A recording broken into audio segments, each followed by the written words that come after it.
This is the third battle and the tiebreaker between the Prussian Prince and Highamacus in the round 3 of the blue tournament.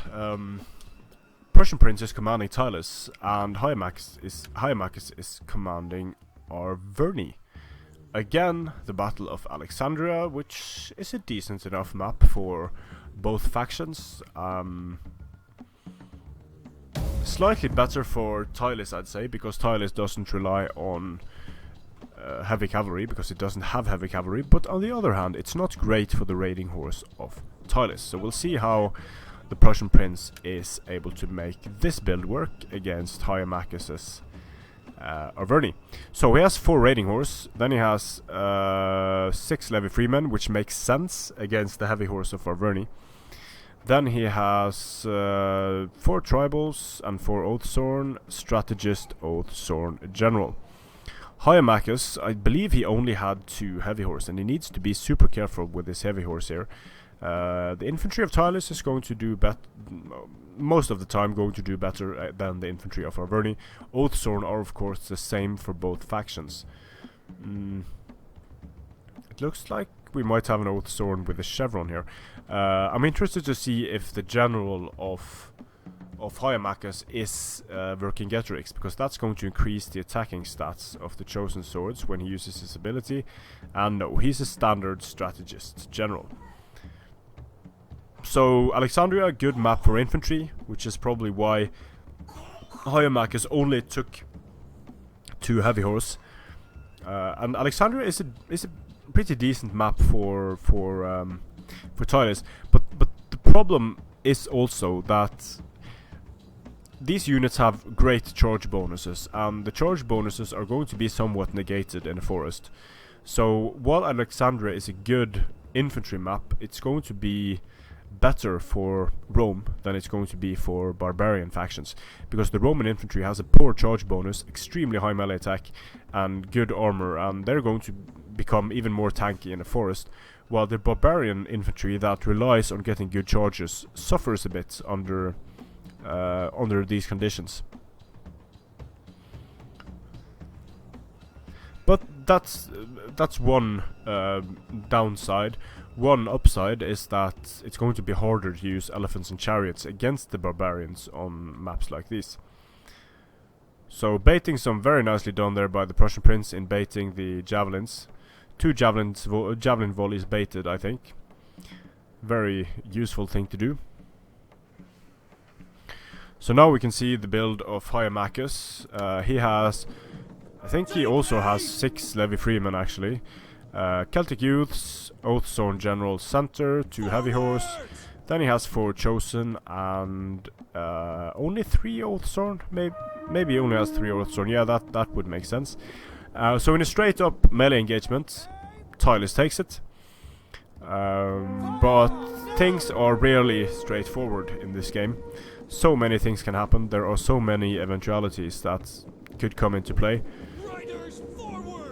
Celtic Youths are a bit of a curious choice.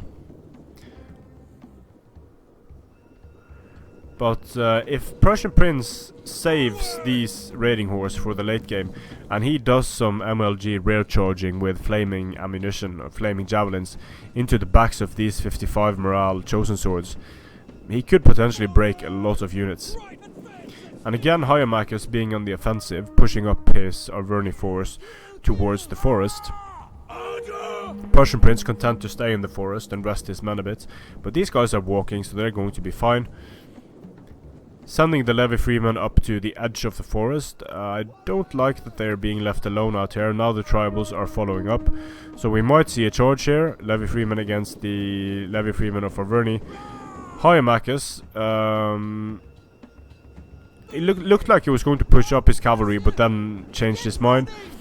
So the levy freemen are doing they're trying their best to kill each other, but they're not finding it very easy.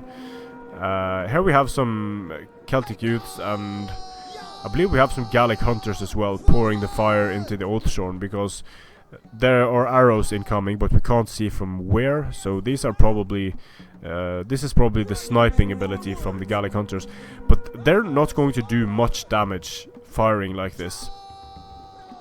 from the forest.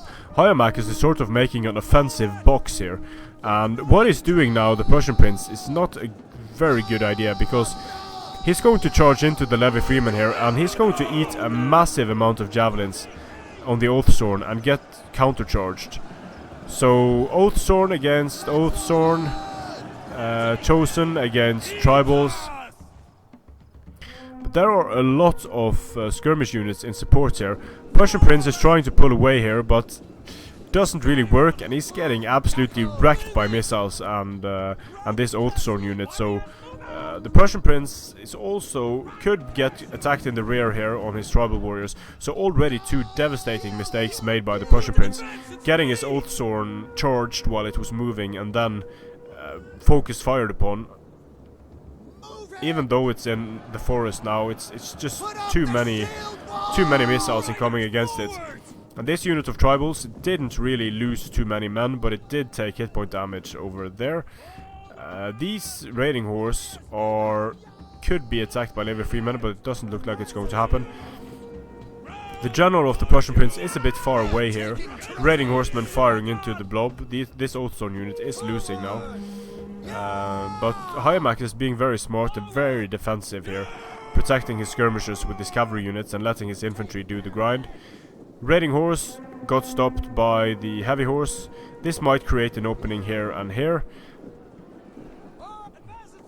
But overall, I think the damage done by the skirmishers of Arverni was significant enough that a lot of these units are going to lose to units of similar quality.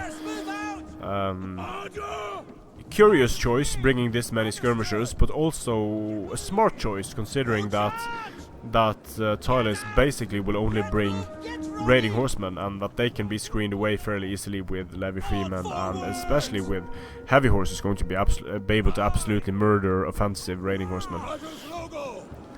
And now the Celtic youth looks like they are out of ammunition, and another... ooh, this is bad.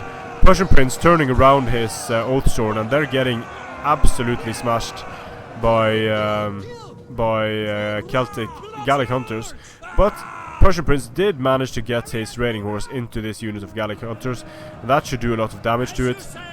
Chosen swords getting attacked in the rear as well, while these tribal warriors are moving in to finish the envelopment, and these chosen swords are not going to be happy getting charged by tribal warriors in the rear.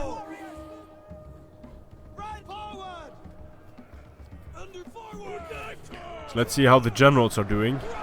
Oathsworn general of Highamacus is doing a very good job, while the Oathsworn general of the Prussian Prince is only recently started fighting, so he's not doing as well. Nice charge here again by the raiding horse, but the raiding horse, they were able to finish off the Gallic hunters. The Gallic hunters didn't get a huge amount of kills, but they did do a lot of hit point damage. And in this engagement, the tribal warriors should be able to wrap around and finish up these chosen swords here. And they need to do that quickly, because in the center things are not looking good for the Prussian Prince. He has his general up against these two Oathsworn units. This Oathsworn unit, it looks like it's going to be able to break through here. But the Prussian Prince is winning decisively on the flanks, sending in his tribal warriors against the heavy horse. And amazingly, these Gallic hunters survived the encounter with the raiding horse. The heavy horse is still alive, 92 kills, very nice. The Celtic youths are basically there as meat shields now, and I quite like that idea. They wouldn't be useful for much else anyway. Maybe they could have run around the flanks and done some damage there. Prussian Prince is going to lose on this flank. These chosen swords have been able to fight their way through. The heavy horse is running around the rear, trying to get into the rear of the Prussian Prince here. They're going to be able to do that, and tribals are not going to like getting attacked in the rear at all. The Celtic youths in the center broke, of course. These heavy horse units are fighting, getting a bit of damage done to them by Levy Freeman. Levy Freeman with 98 kills, that is what we like to see. And Levy Freeman with 50 kills. Again, very nice. Oathsworn here fighting against the heavy horse in the center. Nice rear charges incoming from the Prussian Prince. Very nice kills here on the raiding horsemen, and they're still getting more kills. But the general now of Arverni is attacked in the rear, and he's suddenly not doing so well, while the general of the Prussian Prince, he is losing the combat, but he's doing slightly better. The heavy horse here available for rear charges should they be needed. Heavy horse trying to stop these Oathsworn from charging in and doing damage. Maybe it looks like this unit of Levy Freeman is sort of being forgot. Could be very useful in sacking this heavy horse unit. Tribal warriors wavering because they're attacked in the rear. Oathsworn also shattering here. But these chosen swords on the flanks, I mean, they are doing very well against the tribals in this extended melee.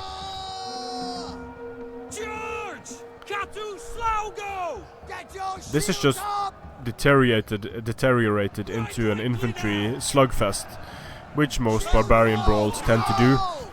Now the Oathsworn, this heavy horse is able to run unimpeded into the backs of this, the Oathsworn of the Prussian Prince, and at this point it's basically a GG. There's only this Oathsworn unit and the general holding on for dear life. He's about to get smashed. The general of Highamacus is still attacked in the rear, but both players forgetting about Levy Freeman there for a while. Mistakes like these cost you games, but at this point it's just a matter of having these few units getting surrounded and destroyed. So Tylis should, under most circumstances, be a stronger faction than Arverni. 266 kills on Chosen Swords, so a very nice job done here on the Chosen Swords, and the Prussian Prince didn't get his kills, the kills he needs out of his Oathsworn mainly. Very nice here with 136 kills on Levy Freeman. But in terms of mainly the Oathsworn of the Prussian Prince underperformed. They would have needed to get more kills, and one of the reasons why, I believe, was because they took a lot of hit point damage from Gallic Hunters. And you can see the heavy horse, even though it wasn't used super effectively here, having heavy horse available for the late game, protecting the skirmishers, was very important. And nice kills here on the raiding horse. They did a lot of damage, but I think the Prussian Prince could have broken units more quickly had he used flaming shot and rear charged if he had ammunition left. So Highamacus is going to advance to the next round in the tournament. The Prussian Prince is out. Good games to both players. Strength and honor.